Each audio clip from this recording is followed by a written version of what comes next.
Buenas noches, damas y caballeros. Bienvenidos a otro encuentro especial. Antes de comenzar, quiero saber quiénes me acompañan hoy. Comenten desde dónde están viendo y qué hora es por allá. Bueno, vayamos con el primer relato.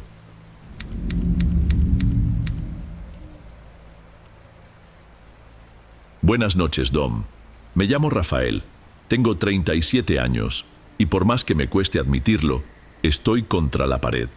Mi madre, doña Marcela, se pasó la vida cargando ajenos tendederos de ropa, pero hoy, por momentos, ni recuerda mi nombre. Los ahorros se esfumaron, los recibos siguen cayendo, y la única salida que hallé fue vender la vieja hacienda familiar, enclavada en las sierras polvorientas del interior de Guanajuato. Volví hace pocos meses, un lunes sin brillo, decidido a regularizar papeles, vaciar cuartos y entregarle las llaves a un corredor que apenas conocía. El camino de terracería seguía igual. Costuras de grava, polvo ocre elevándose como humo, olor a eucalipto seco.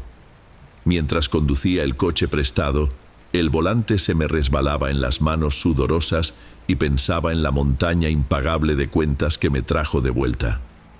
El caserón apareció tras la última curva, grande, callado, tejas oscuras como tapas de cacerolas olvidadas al fuego. Bajé, respiré hondo y solo escuché el crujir de mis propios pasos en el corredor. El silencio allí duele en los oídos de quien se acostumbró a claxons y sirenas. Llevé a mi madre al cuarto donde en tiempos menos crueles separaba ropa limpia y apilaba jabón en barra. Ahora el aire olía a moho y a reminiscencia de café recalentado. Ella se sentó en la cama como quien vuelve a un sueño viejo y al ver el paisaje por la ventana murmuró: «Nunca te metas allí, Rafa, es cosa mala». Seguí su mirada. Al fondo del patio, un pequeño eucaliptal formaba un corredor de troncos delgados y oscuros. La copa rala dejaba puntas de cielo iluminar la tierra dura. Durante mi infancia, aquel pedazo era solo un patio extra. Juntábamos ramas secas para encender el fogón de leña. Mi abuelo decía que el eucalipto llora por dentro, antes de caer. Esa noche, tras improvisar un colchón en la sala, me puse a hurgar armarios buscando documentos. Hallé un cuaderno grueso, tapa negra chamuscada, escondido bajo un cajón suelto. Las primeras páginas eran anotaciones de cosecha, pero algunas fechas coincidían con desapariciones antiguas que solo conocía por susurros de vecinos. El abuelo registraba gasto en insumos, valor 3 veces mayor a lo normal, siempre al día siguiente de la desaparición de algún jornalero errante. Cerré el cuaderno cuando doña Marcela apareció en la puerta, cabello revuelto, camisón arrugado. «Él no duerme», susurró señalando el patio. «Se queda allí esperando a los niños». Intenté sonreír, diciéndome que solo eran recuerdos revueltos. Demencia mezclada con cuentos de espanto que, en el campo, brotan como hormiguero después de la lluvia. Pero yo, que vivía de la razón y de pagarés, sentí el estómago helarse. A la mañana siguiente llamé a un leñador local. Necesitaba abrir claros en el eucaliptal para evaluar el suelo antes de formalizar la venta. Cuando llegó, con sombrero gastado y botas cuarteadas, tocó el tronco de un árbol y comentó que aquello estaba hueco como promesa de político. La motosierra entró en acción, escupiendo un polvo fino con olor a resina dulce que se pegaba a la piel como miel rancia. Cada tronco que caía revelaba algo. Alambre de púas incrustado en la base, pedazos de tela infantil petrificados por el tiempo, hasta un par de botones que brilló, terco, en la tierra agrietada. Ayudé a recoger avergonzado de mi propia aflicción. El leñador bromeó: «Si escarbas más, sale un dinosaurio, aquí todo es viejo». Reí por cortesía, pero tragué en seco. Por la tarde fui al cobertizo donde mi abuelo guardaba herramientas. La puerta, combada, protestó. El olor a aceite quemado y lonas mohadas me revolvió el estómago. En la repisa alta, entre óxido y termitas, descansaba un par de botitas de cuero infantil, negras, con detalles metálicos en los costados. Parecían miniaturas de botas de adulto. hechas con un esmero perverso. Recordé la frase de mi madre sobre niños y él no duerme. Guardé las botas en una caja, cerré el cobertizo y fingí que nada había pasado. Aquella noche el viento soplaba como aguja atravesando rendijas. Entre cabezadas, escuché pasos leves rondar la casa. Primero supuse tlacuaches, luego perros, hasta recordar que el último pastor alemán murió hace más de 10 años. Me levanté a las 2 de la madrugada para revisar el pasillo. Mi madre no estaba en la cama. La hallé en la cocina, desgarrando con furia las páginas del cuaderno negro. Murmuraba entre dientes: hay que quemarlo todo o él vuelve. Mamá, suelta eso. La pala está tintineando, él manda acabar. Temblaba tanto que las hojas parecían agitadas por viento. Le quité el cuaderno. Las páginas amarillentas tenían pequeñas manchas oscuras, como gotitas de grasa fresca formando dibujos que recordaban cuernos. Pensé que tal vez la tinta reaccionaba a la humedad, intentando aferrarme a la cordura. La acosté de nuevo y me quedé sentado al borde de la cama hasta el amanecer, tratando de ignorar un sonido persistente afuera, el tintinear del metal golpeando piedra, como si una pala hurgara huesos. Sin autobús nocturno a la ciudad y sin dinero para un hotel, no tenía a dónde ir. Al tercer día llegó el corredor acompañado de un matrimonio interesado en la compra. Abrí portones, mostré cuartos, expliqué la estructura. Sonreían, imaginando reformas y fines de semana tranquilos. Al pisar la terraza trasera, el viento cambió de dirección y trajo un olor agrio, extraño, que nadie más pareció notar. Firmamos un precontrato. Necesité caminar hasta el eucaliptal para buscar un plano del terreno que el leñador había dejado. En mitad del sendero vi algo que no estaba a la víspera. Una pala clavada en la tierra suave, mango apuntando al cielo gris. Al lado, 2 huellas infantiles poco profundas, tan pequeñas como las botas que yo había ocultado. Miré alrededor. El leñador se había ido hacía horas. No había señales de vida salvo el crujido lejano de bambú seco. Me acerqué a la pala. Los rayos atravesaban el ensamble de madera, haciendo brillar algo en el suelo. Un retazo de tela roja con bordes carbonizados. Me arrodillé, toqué el tejido y de golpe comencé a cavar con las manos, enloquecido por la urgencia de arrancarme la duda del pecho. Cavé poco. La tierra cedió y mostró un cráneo infantil con la mandíbula rota. Un mechón de cabello aún colgaba del hueso. Me eché hacia atrás, respiración entrecortada, el corazón retumbando tan fuerte que dolía. No grité. Algo, no sé si irracionalidad o puro terror, me obligó a cubrir todo otra vez, palmo a palmo, hasta dejar el hoyo intacto. Al ponerme de pie, una silueta apareció junto a la cerca del potrero abandonado. Parecía un hombre delgado, sombrero ancho, abrigo oscuro demasiado largo para el calor del mediodía. No se movía ni apartaba la mirada. ¿Parpadeaba? No estoy seguro. El temblor me aflojó las rodillas. El hombre alzó una mano, señaló el suelo a mi lado, y de pronto, simplemente se desvaneció, como si una ráfaga hubiera disuelto cada trazo suyo detrás del horizonte. Corrí a la casa bañado en sudor, pero encontré al corredor y al matrimonio ya partiendo en su camioneta. Mi madre, en la terraza, sostenía la caja de las botas. «Las necesitan, Rafa», murmuró. «Si no son ellos, serán otros». Intentó entregarme la caja. La rechacé. La dejó caer. Las botas golpearon la duela y por un instante juré oír risitas infantiles mezcladas con el ruido seco del cuero viejo. En la madrugada previa a mi regreso definitivo a la ciudad, el techo crujió como si alguien caminara sobre las tejas. Me senté en la sala, abrazado a mis rodillas, recordando las cuentas, la demencia de doña Marcela, el cráneo bajo tierra y, sobre todo, una nota del abuelo en el cuaderno quemado. En el borde superior de una página, junto a cifras y números, se leía una frase curva, casi un secreto. El niño paga la deuda. Lloviznaba, pero escuché de nuevo el tintinear de la pala. Fui a la puerta trasera, apoyé la frente en el vidrio helado y vi mi propio reflejo empañado. Detrás, afuera, había 2 niños tomados de la mano. Usaban sombreros improvisados con costales. Entre ellos, el hombre del sombrero sujetaba la pala. Su cabeza parecía alargarse, como si el sombrero fuera parte de la carne. Supe, sin que nadie lo dijera, que no era una visión aislada. Era una repetición. Mientras exista alguien dispuesto a cambiar silencio por paz financiera, la escena se recreará. Corrí la cortina, temblando, y no volví a mirar hasta el amanecer. A pesar de todo, la presión de las deudas pesó más. La semana siguiente entregué la escritura al matrimonio. Recibí el depósito, pagué deudas, interné a mi madre en una clínica modesta de la ciudad. Parece más tranquila, aunque no me reconoce todos los días. Me gusta pensar que, al sacarnos de la hacienda, rompí el ciclo. Pero ayer recibí un mensaje de voz de la nueva propietaria. Hablaba en susurros como quien no quiere despertar a alguien junto. «Señor Rafael, ¿usted sabe si por aquí pasaba algún sembrador de noche? Mi niño anda hablando de un hombre con sombrero que le enseña a enterrar tesoros. Es solo imaginación, ¿verdad?» No respondí.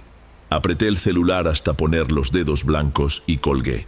Pasé el resto de la noche sentado en la oscuridad, oliendo un leve rastro de resina que parecía escapar de las paredes de mi departamento. Si existe deuda, no sé quién la cobra, solo sé que, cada vez que cierro los ojos, escucho el tintinear del metal sobre piedra. No sé si es recuerdo, alucinación o advertencia.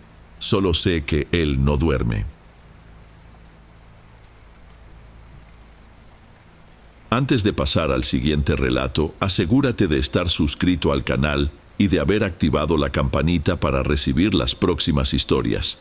Aprecio mucho tu compañía y tu apoyo hace toda la diferencia. Bueno, sigamos.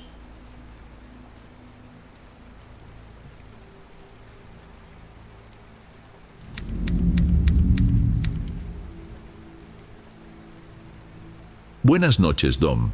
Me llamo Daniel. Tengo 23 años y escribo este correo en plena madrugada, porque todavía despierto con el mismo silbido metálico que me perseguía cuando tenía 17. Lo cuento tal como la memoria me deja, sin florituras. Cada vez que intento explicarlo, siento que las palabras se enredan como esos cartuchos piratas que soplábamos para que arrancaran. Vivía con mi mamá, Rosana, y mi hermana, Livia, en una unidad habitacional de Mérida. Mamá trabajaba en 2 turnos, primero en un comedor sencillo, luego en una bodega de granos. Yo estudiaba en un bachillerato tecnológico gracias a una beca que cubría la colegiatura, pero no el transporte ni los materiales. La regla era clara: si reprobaba el año, perdía la beca y con ella la posibilidad de estudiar ingeniería eléctrica, lo único que parecía sacarnos de ahí. Para ayudar con los gastos, pasaba las tardes en el tianguis reparando radios, televisiones viejas y vendiendo piezas rescatadas. No era glamuroso, pero alcanzaba para la tarjeta de transporte escolar, un taco de guisado en el receso y a veces unos pesos sueltos que dejaba sobre la mesa amarrados con una liga. Fue en una de esas tardes, hace casi 6 años, cuando conocí a Ícaro. Apareció en el pasillo del tianguis con un clon de Super Nintendo amarillento. El sticker decía Super Convoy. Lo había comprado ahí mismo, a un vendedor que juraba Imagen Turbo. No éramos amigos. Compartíamos salón, pero él vivía en su esquina, dibujando monstruos en la última hoja del cuaderno. Ese día me habló como si fuésemos compas de toda la vida. «Güey, ¿te animas a probar esta cosa?», preguntó mostrando un cartucho azul serruchado dentro de una bolsa. 30 juegos en uno, versión turbo. Según esto, mejora la memoria para los exámenes. Debí negarme. Tenía un examen de física en 2 días, el que decidiría si conservaba la beca. Pero la tentación de desconectar la mente 1 hora fue más fuerte. Quedamos de vernos en su casa esa misma noche, después de cenar. El cuarto de Ícaro estaba al fondo de una construcción de madera, adosado a un balcón improvisado. Había pósteres de bandas de rock empapados de calor, una tele de tubo Philco Hitachi y un ventilador sin rejilla que escupía polvo. El olor a plástico quemado surgió en cuanto encajó el cartucho. El clon silbó. La pantalla pulsó en un azul eléctrico y la palabra Start parpadeó en un verde casi morado que dolía a la vista. «Relájate, es el overclock», dijo, soplando brasas imaginarias en los dedos. «Dicen que cuanto más rápido corre, más aprendes». La primera media hora fue normal, versiones genéricas de clásicos de plataforma. Cuando el marcador mostraba nivel 4, Ícaro apretó una secuencia rara. Abajo, abajo, arriba, izquierda, derecha, abajo, Start. Y la pantalla se congeló. El sonido se volvió un pitido continuo que vibraba detrás de los ojos. Surgió entonces una frase en bloques verdes: «Céralo o cérate». No era puntuación ni huevo de Pascua evidente. Solté una risa, creyendo que era broma de programador. Ícaro se inclinó tanto que casi pegó la nariz al vidrio. «Escucha», susurró. «Se alcanzan a oír palabras». Yo no oí nada, pero fingí para no parecer cobarde. Reinició y perdimos 9 fases guardadas. Pasaban de las 11. Volví a casa pensando en el examen y prometí no tocar ese aparato de nuevo. A la mañana siguiente dormí de más. El celular que dejaba junto a la mesa estaba apagado y el cable desconectado, como si alguien lo hubiera jalado. Llegué media hora tarde, perdí media clase y me gané un reporte. Por la tarde, en la parada de bus, vi a Ícaro sentado en el banco de cemento. No parpadeaba. Soltaba sonrisas que empezaban y terminaban sin motivo. «¿Viste el mensaje, verdad?», dijo. «El examen es solo otro nivel. Tranquilo». Intenté reír, pero la frase me incomodó. Al sacar mi cuaderno de repaso, hallé garabatos que no recordaba haber hecho. Ceros y unos se convertían en llaves inglesas y luego en un dibujo del cartucho azul, siempre junto a la frase «céralo o cérate». Lo más raro era mi letra. Juro que yo no fui. Los días siguientes fueron un borrón. Estudiaba hasta pasada la medianoche, pero amanecía con la boca seca, sentado en la silla y la tele chisporroteando en un canal muerto. Había páginas enteras escritas, aunque la pluma no tenía tinta. Livia se fijó. «Dani, andas apagado». El profe de química llamó, que traías los ojos rojos. Dije que era puro cansancio y ella rogó que durmiera temprano. Lo intenté. A las 2 de la mañana, el pitido volvió, desde la sala. Bajé. Mamá estaba sentada en el sofá, iluminada por el azul de la tele, hipnotizada. Aquel clon no debería estar allí. Recordaba a Ícaro guardándolo. Igual, el cartucho azul destellaba en la ranura. Lo desenchufé. El sonido siguió unos segundos, rebotando en el techo. Mamá despertó confundida, creyendo que se había quedado dormida viendo novela. En la escuela supe que Ícaro llevaba 3 días sin ir. Un compañero dijo que golpeaba la puerta de la dirección pidiendo entregar el proyecto final. Esa noche, el teléfono sonó en casa. «Daniel, ven», susurró Ícaro. «Falta solo un jefe». Dudé, pero la angustia de perder la beca apretaba. Pensé que quizá, si jugaba otra vez, entendería el código detrás del secreto para la memoria. Pedí permiso a mamá, inventé que estudiaría en casa de un amigo y salí. Llovía fuerte. La casa de Ícaro parecía más grande a oscuras, solo una bombilla débil en la cocina. Me recibió con los párpados temblando, camiseta sin mangas empapada de sudor. Sobre la mesa, un pincho de carne frío, un vaso de café aguado y al lado un rifle de diábolos desarmado. La culata limada para albergar balines de acero. «Necesito céralo antes del examen de mañana», dijo ensamblando el cañón. «Ayúdame a sostener el control si me quedo tieso». El clon ya estaba encendido en su cuarto. El pitido era peor en vivo, como una sierra cortando vidrio. Cuando la pantalla brilló, noté que los colores se mezclaban. Verde viraba a rojo, rojo a negro, y Start mutaba en Start Me. Ícaro apretó, y los gráficos mostraron un pasillo estrecho, fondo infinito.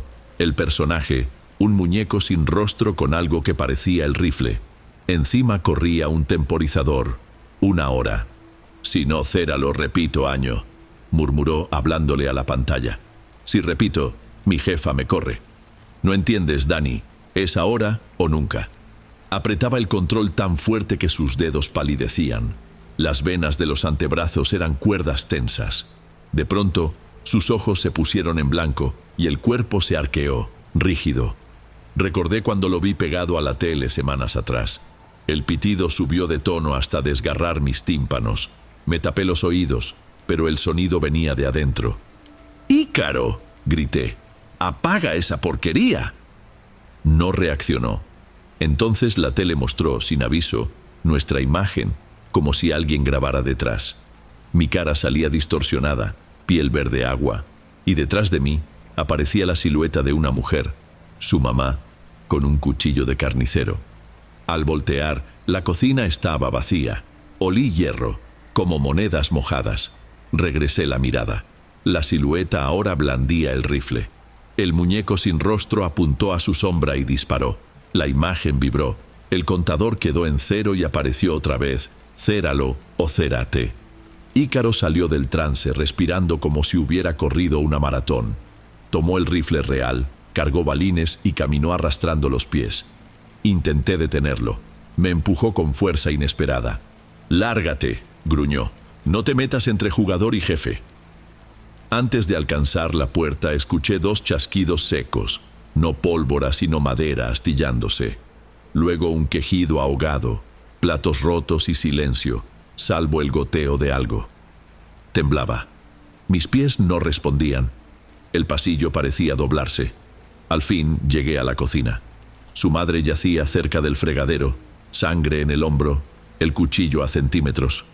La bombilla colgaba de un cable, oscilando, sombras danzaban en las paredes, y noté que sombras danzaban era justo la frase que no quería usar, pero describía aquel vaivén hipnótico. Se me revolvió el estómago. Ícaro apoyó el rifle en la propia sien. Vi el dedo presionar. El gatillo falló, soltando solo el muelle. Se rió, ligero. Tiró el rifle, tomó el cuchillo y lo alzó hacia mí. Faltó el cambio de fase, Dani. Se necesitan 2 jugadores. Mi vista se llenó de puntos negros. No recuerdo agarrar el mango de la cacerola en la estufa, pero cuando reaccioné, la blandía como escudo.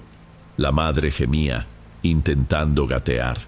El filo raspó la cacerola con un chillido agudo. Retrocedí hasta la pared.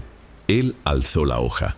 Entonces algo cayó del techo, quizá el ventilador sin rejilla, y golpeó su cabeza.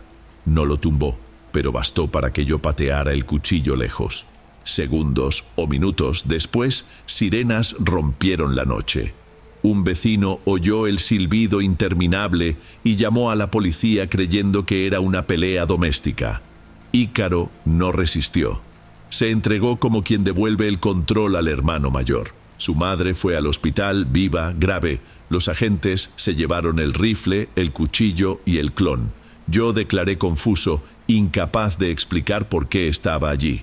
La semana siguiente, la dirección confirmó. Ícaro fue internado en una clínica psiquiátrica para menores, no en el tutelar. Corrieron rumores de brujería, posesión, virus hipnótico inyectado en el cartucho. Mis compañeros me evitaban como peste. Falté varias clases, pero por milagro no reprobé. La nota del examen de física, que juraba haber fallado, apareció como 90%. El profe dijo que entregué todo correcto, aunque no recuerdo haber escrito ni mi nombre. Mamá trató de consolar. «Ya pasó, hijo, solo fue un susto». Livia, en cambio, me miraba como a un extraño. Preguntó por qué mi letra cambiaba otra vez, por qué seguía despertando con el mismo silbido inexistente. Juré que tiré todo lo de Ícaro, el cartucho, los cables, las anotaciones. Y era cierto. 2 años después, con la beca asegurada y a punto de entrar a la uni, comencé a hacer reparaciones a domicilio. Un viernes de agosto, un cliente llamó. La tele tronó y se apagó. Fui, soldé un capacitor y quedó. El hombre dijo que pagaría al siguiente sueldo, pero ofreció cambio. Un clon viejo con cartucho azul. Regalo pa'l hermanito. Casi rechacé. No tengo hermanos.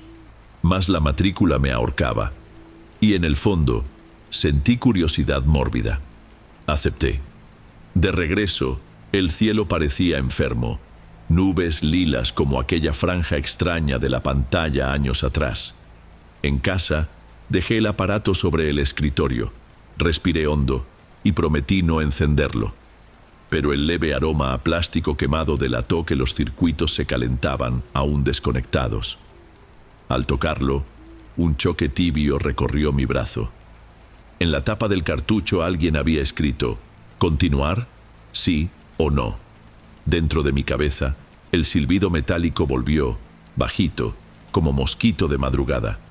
Pensé en tirarlo, en abrirlo y quemar las placas con el cautín. En vez de eso, busqué mi cuaderno viejo y lo abrí por la mitad. Las páginas estaban en blanco. Debían estar llenas de símbolos que nunca pude borrar. En la última hoja, sin embargo, aparecía tinta fresca. Céralo o cérate. Aún húmeda, como si alguien la hubiera escrito mientras yo caminaba por el pasillo. Cerré el cuaderno, empujé el clon al fondo del cajón, me senté frente a la computadora y empecé este relato. Escribo con la esperanza de que convertir recuerdo en texto lo debilite, como encender la luz para demostrar que no hay monstruo. Pero el silbido crece minuto a minuto y el cartucho, aunque escondido, late. Me pregunto si Ícaro sigue respirando en aquella clínica, si logra dormir sin oír la misma frecuencia. Me pregunto cuántos clones turbo siguen rodando, cuántos estudiantes exhaustos soplarán cartuchos buscando un descanso antes del examen final. Si estás leyendo esto, Dom, haz lo que creas conveniente. Yo, por ahora, mantendré el cajón con llave, aunque sé que, tarde o temprano, alguien presionará Start.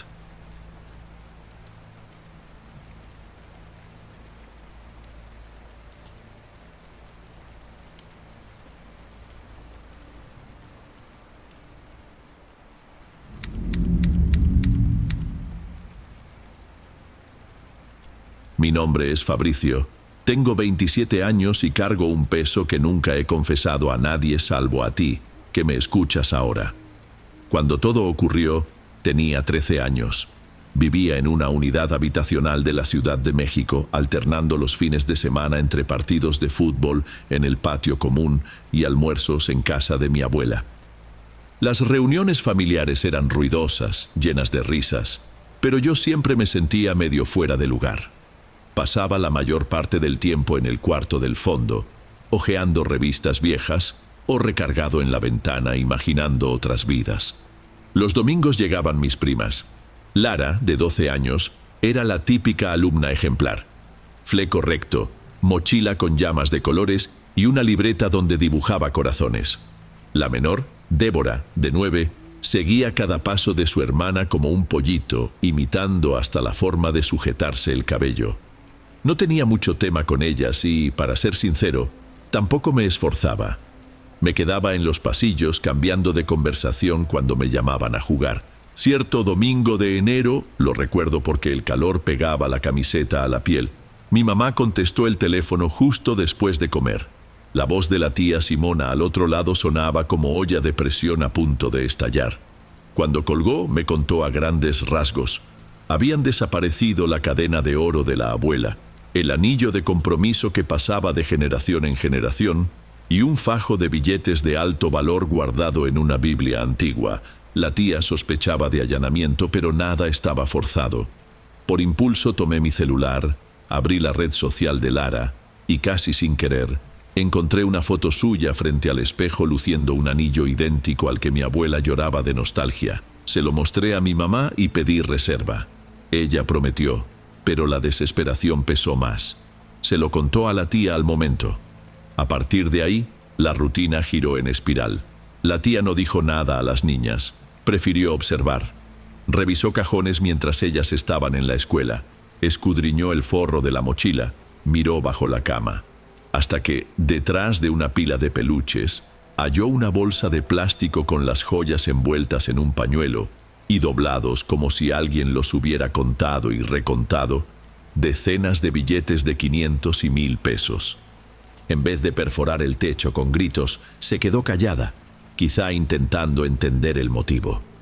Aquella noche, sin embargo, vio a Lara sentada en el sofá con el celular resbalando entre los dedos. La pantalla parpadeaba y la niña reía bajito, dedos veloces. Sin aviso, la tía se acercó por detrás. Le arrebató el viejo Galaxy I que Lara usaba a escondidas y vio que chateaba con Silas 39. El nombre aparecía con un emoji de brocheta.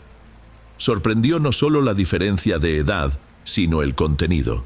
Lara acordaba punto de encuentro, negociaba montos, hablaba del desaparecer para siempre de alguien identificado solo como el pesado de historia. En el grupo había más alumnas, todas menores, todas juntando dinero. La suma pactada rondaba los 90.000 pesos. Mi mundo, en ese instante, se volteó. La tía me llamó llorando, pidió que fuera. Mi madre y yo subimos al camión que todavía olía a diésel. Al llegar, Lara estaba encerrada en su cuarto. La puerta latía con la música alta.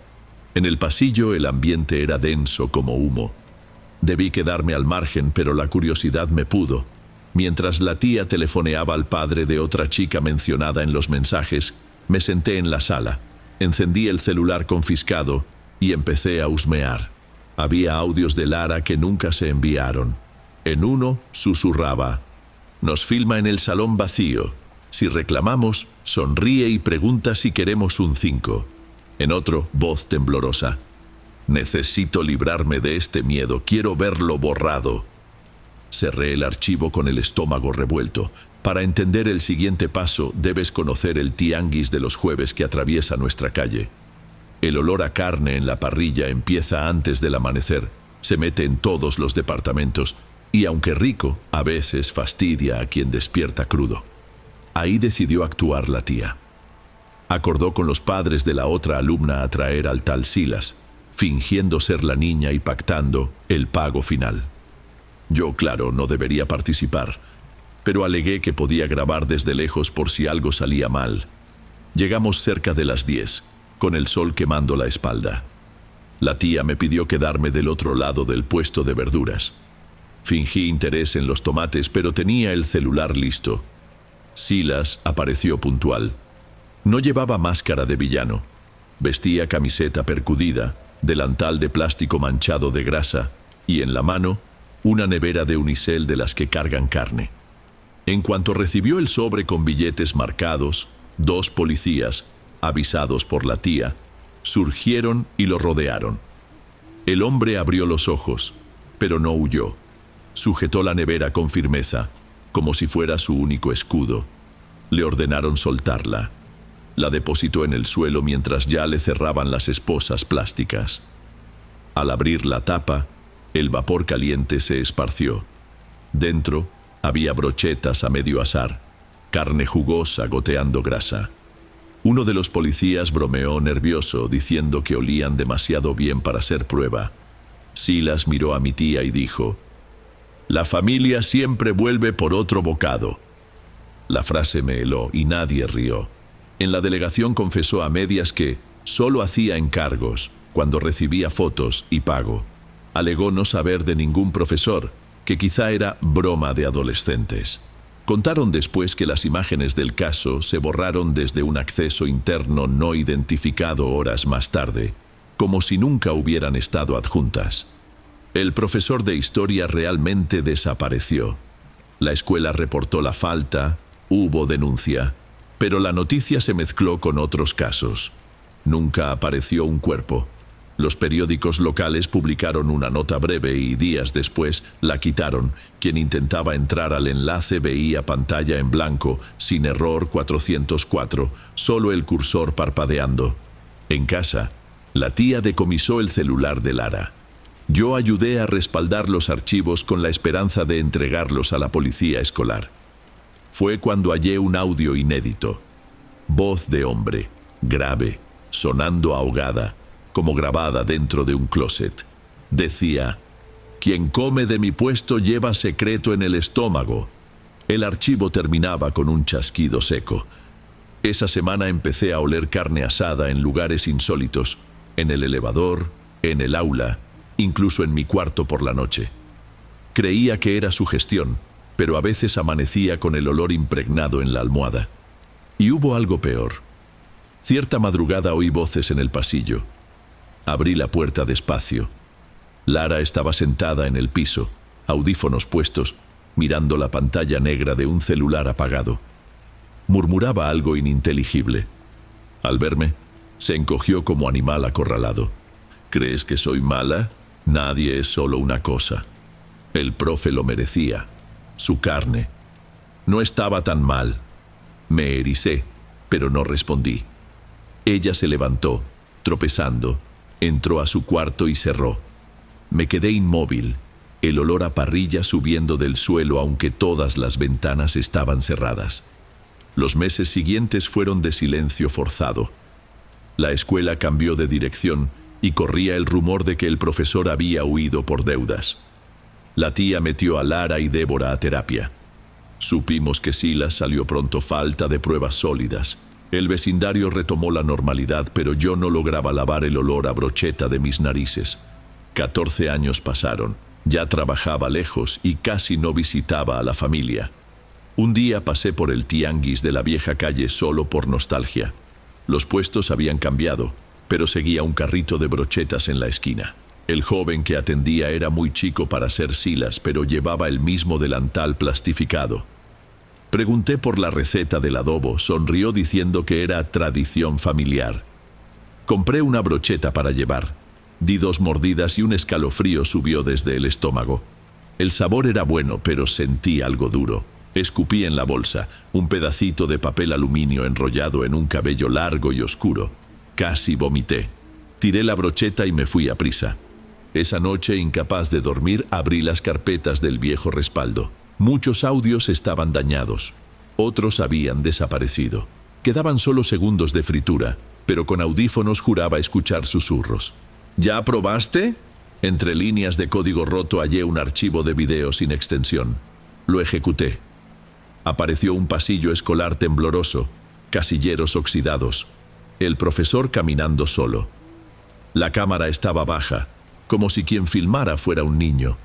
Él se detuvo ante un casillero, lo abrió y puso cara de satisfacción. La puerta se cerró sola y la grabación acabó. Me latía el pecho tan fuerte que tuve que sentar. Apagué todo, pero antes copié el video a un pendrive, temiendo que también se borrara. A inicios de este año recibí un mensaje de Lara. Desde el escándalo evitaba las redes. Abrí temblando. Era una invitación sencilla. Pasa por mi nueva tienda, quiero mostrarte algo.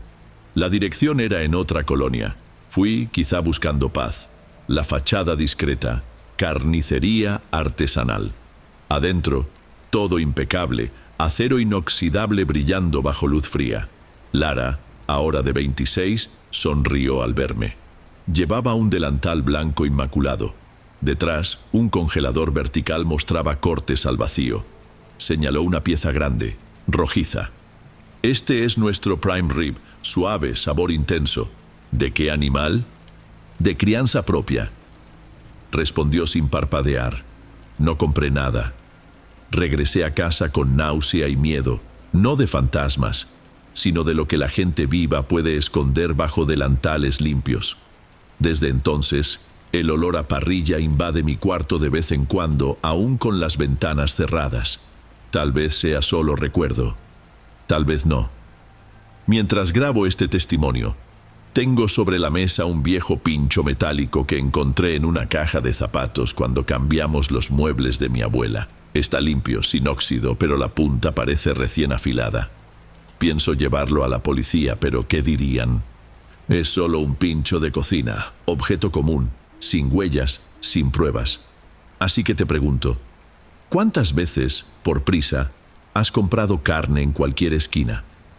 ¿Cuántos recuerdos de domingo guardan un olor delicioso que oculta algo irremediable? Si el profesor realmente murió, quizá lo quemaron, lo molieron y lo sazonaron. O tal vez huyó y yo estoy atrapado en una paranoia fabricada. La única certeza que tengo es el sonido que todavía resuena cuando cierro los ojos. Quien come de mi puesto lleva secreto en el estómago, y ese secreto pesa cada día más.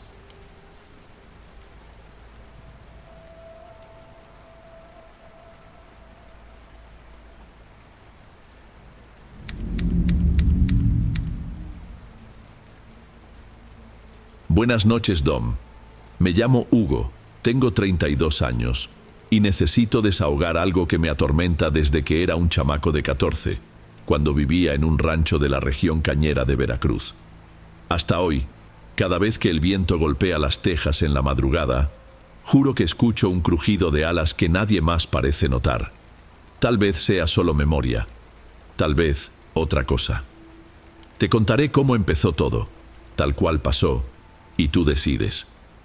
Vivía con mi madre, doña Naira, y con mi abuelo, don Rómulo, en un pedacito de tierra rodeado de cañaveral y de mangueras viejas. Nuestro día era casi siempre igual. Nos levantábamos antes de que cantara el gallo, preparábamos tamales de elote, poníamos café en el fogón de leña y luego cada quien se iba a su labor. Aquel verano de 1998, el calor castigaba hasta el que hubiera nacido dentro de un horno. Recuerdo el olor constante a bagazo fermentándose y las cigarras ensordecedoras escondidas en las sombras del trapiche abandonado. En el rancho de al lado vivía doña Marlene, viuda desde hacía poco más de un año. Saludaba con una media sonrisa, recogía su cabello canoso en un chongo improvisado y hablaba poco desde que su marido, don Eurico, vio silenciado el corazón en plena faena. Marlene hacía de todo para mantenerse ocupada. Barría, deshilaba algodón para cojines, cosía paños de cocina para vender en el mercado de Papantla. A veces, al atardecer, la veía sentada en su baranda de madera, mirando el horizonte anaranjado con un vacío extraño en los ojos, como quien intenta escuchar algo más allá del zumbido de las cigarras. Cierto domingo muy temprano fui a buscar agua al pozo que quedaba junto al arroyo.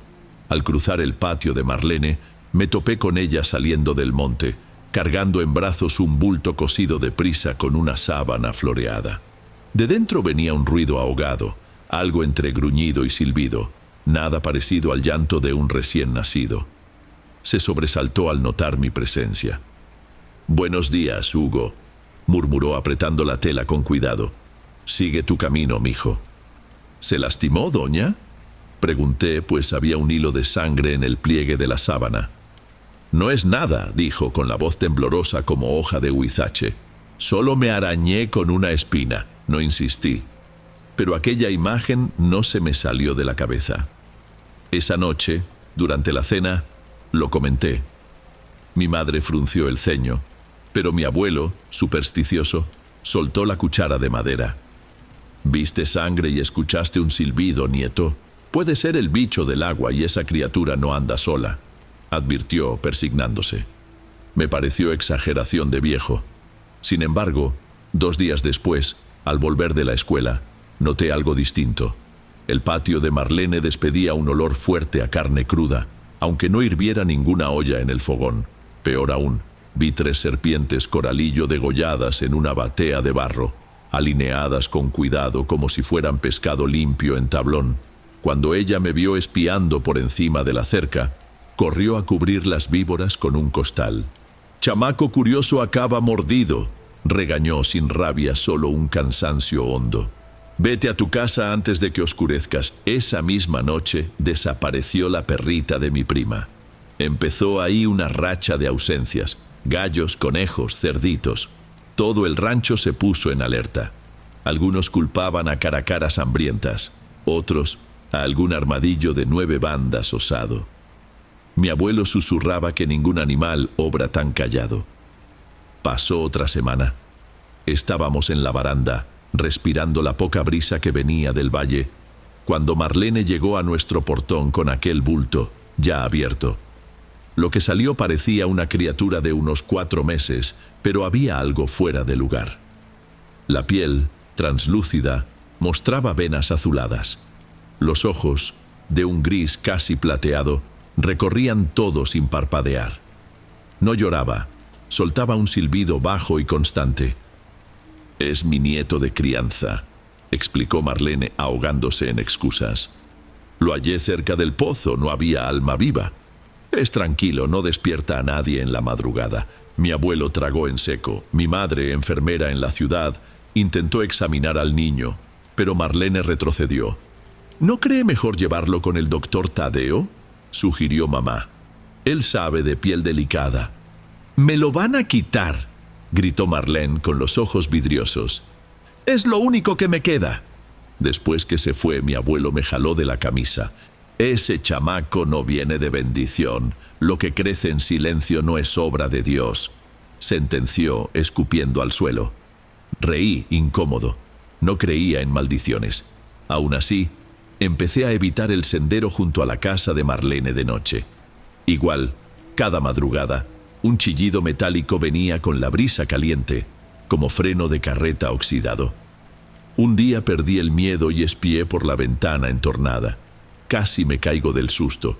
El bebé estaba de pie en el pasillo, firme sobre sus piernitas, contemplando el quinqué con fascinación. Según las cuentas, en 3 semanas el niño mostraba el tamaño de un crío de 2 años. Marlene lo llamaba Pedro Miguel, repitiendo el nombre como quien intenta sellar algo en la tierra. Cuando nuestras miradas se cruzaron, noté que no parpadeaba.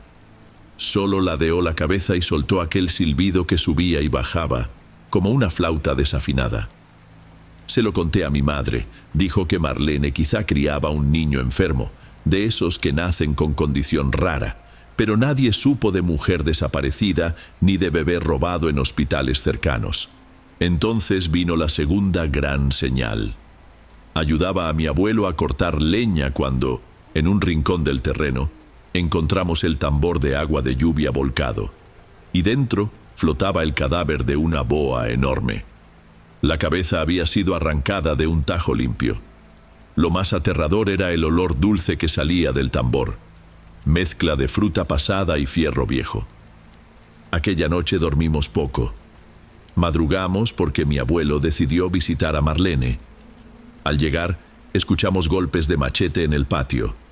Ella luchaba contra otra serpiente, la cuarta en 2 días, y no parecía cansada. Clavaba el machete como si arrancara mala hierba. El chamaco, casi de mi estatura, observaba en silencio. A cada tajo dibujaba medio sonrisa, mostrando dientes pequeños, afilados, separados. De nuevo, sin llanto. Mi madre se acercó con cautela. ¿No cree mejor llevar al niño con el doctor Tadeo?, insistió. «Me lo van a quitar», respondió Marlene. Noté manchas oscuras en la espalda del niño, como si algo creciera bajo la piel. 2 tiras de tela sucia, amarradas en forma de X, apretaban aquel bulto. De regreso, mi abuelo escupió otra vez. «Ese chamaco no viene de bendición. Lo que crece en silencio no es obra de Dios». El rumor corrió: el hijo de la serpiente. El padre Elías trató de calmar. Recordó que la calumnia es pecado, pero el vecindario andaba tenso con los animales perdidos y las víboras decapitadas. Se decía que el niño bebía sangre de ave que caminaba sin dejar huella. Muchos aseguraban haber visto alas de cuero saliendo de la sábana cuando Marlene tendía la ropa. 2 noches después me despertaron destellos bailando en el techo. Abrí la puerta y sentí un soplo caliente. El cobertizo de leña de Marlene, hecho en bahareque, ardía. Chispas subían como luciérnagas condenadas. Los gritos no eran de dolor, sonaban a canto ronco, soprano y grave a la vez. Corría ya con otros vecinos, cada cual con balde o azadón. «Traigan la escalera, rápido. Ahora acabamos con ese demonio». Hallamos a Marlene de rodillas, brazos cubiertos de hollín. Lloraba y reía al mismo tiempo, mirando el fuego como si fuera altar. El chamaco estaba sobre el montón de troncos, rodeado de llamas que devoraban el techo. No intentaba huir, solo abría los brazos, y de su espalda brotaban 2 estructuras que parecían sábanas chamuscadas pegadas a tendones gruesos. La luz del fuego las volvía casi translúcidas, revelando venas palpitantes. Quedé paralizado. Alguien rompió el trance al gritar por la escalera. Entonces sucedió lo impensable. Un viento repentino sopló del monte, esparciendo brasas como luciérnagas endiabladas. Las llamas se curvaron, azules por un instante, y se elevaron en remolino. Cuando el aire clareó, vi al chamaco, o lo que fuera, flotando sobre el fuego, sostenido por aquellas alas rasgadas. No las batía como pájaro, Se extendían en silencio como si el aire mismo lo cargara. Quedé hipnotizado por sus ojos grises, que reflejaban todo con nitidez cortante. Me miró, de eso estoy seguro, y silbó aquel mismo tono, ahora más alto, vibrante. Las brasas giraron en espiral hasta apagarse. Un chasquido resonó y la criatura se lanzó hacia las mangueras, perdiéndose entre las hojas. El fuego se desplomó, quedando solo troncos humeantes. Cuando recobramos aliento notamos que Marlene no se levantaba. Tenía la cabeza caída, como si todo el peso del mundo le hubiera roto las vértebras. Aún respiraba, pero solo repetía el nombre Pedro Miguel, en una letanía arrastrada, igual a rezo de novenario. El padre llegó para auxiliar, pero era tarde. Antes del alba, enmudeció para siempre. La gente, acobardada, resolvió cazar a la criatura. Formaron grupos, llevaron linternas, palos, incluso una escopeta cargada con sal gruesa. Peinaron el cañaveral, pidieron ayuda a rancheros vecinos, sin resultado. Incluso una patrulla de la policía de Papantla apareció al segundo día. Frente al monte cerrado y los relatos confusos, los agentes rondaron media hora y se fueron, prometiendo volver con refuerzos, que nunca llegaron. Solo hallaron gallinas degolladas, costales de harina rasgados, huellas dispersas de pezuñas y algo que parecía garras clavadas en troncos de manguera. Tras 3 días, cada quien volvió a su vida, fingiendo que nada pasó. La muerte de Marlene quedó asentada como paro cardíaco y la historia se volvió susurro de velorio. Yo, sin embargo, nunca olvidé. Han pasado 18 años. Viví fuera, me casé, me divorcié, trabajé como almacenista en un ingenio, hasta que, el mes pasado, tuve que volver. El rancho heredado de mi abuelo estaba en disputa entre parientes. Viajé a arreglar papeles. Llegué una tarde bochornosa, igualita a aquella de 1998. Cigarras estridentes, dulce agrio del bagazo en el aire. La casa de Marlene, ahora engullida por la maleza, aún mostraba manchas negras donde estuvo el cobertizo. Curioso, entré con cuidado. En el tronco grueso de la manguera central encontré surcos profundos, paralelos, descendiendo en V. ¿Garras, tal vez? Pasé la mano y sentí la madera fría, casi húmeda, bajo el sol. El viento sopló y volví a oírlo. El silbido, igualito, solo que más largo, cargado de algo que sonaba a risa. El corazón me latió tan fuerte que dolió. Giré sobre el talón y solo vi las hojas agitadas. Nada voló, nada corrió. Aún así, sudé frío. Me persigné y salí a pasos largos. Esa noche, hospedado en casa de un primo, no pegué un ojo. El techo viejo crujía, normal con el calor, pero cada crujido me recordaba el batir de alas. Cerca de las 2 de la madrugada, escuché de nuevo el silbido afuera de la ventana. Junté valor para asomarme. Solo vi la negrura y la silueta de una manguera distante, balanceándose despacio. Aún así, tuve la certeza de no estar solo. Siento que aquella criatura, hija de la serpiente, hija del luto, quién sabe, sigue cerca. Quizá me reconozca del patio en llamas. Tal vez fui testigo involuntario y ahora cargo una parte de eso conmigo. No sé si era demonio, aberración de la naturaleza o fruto de alucinación colectiva por hongos del cañaveral. Sé solo que las víboras decapitadas, el olor dulce, el crecimiento imposible y esas alas no caben en un dictamen médico. Hoy, mientras escribo, el viento levanta una teja del alero. El sonido es un chirrido metálico, idéntico al de 24 años atrás.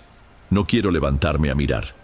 Si veo algo flotando afuera, no podré fingir que fue imaginación.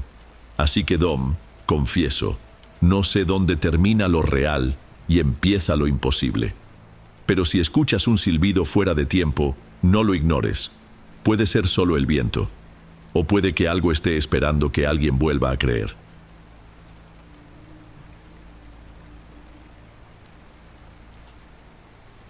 Bueno, amigos, estos fueron los relatos de hoy. Espero de corazón que les hayan gustado. Subo nuevos videos todos los días y me dará mucho gusto verlos en los próximos. Ahora en la pantalla les dejo otros 2 buenos videos que seguro les encantarán. Un abrazo de Dom y nos vemos por allá.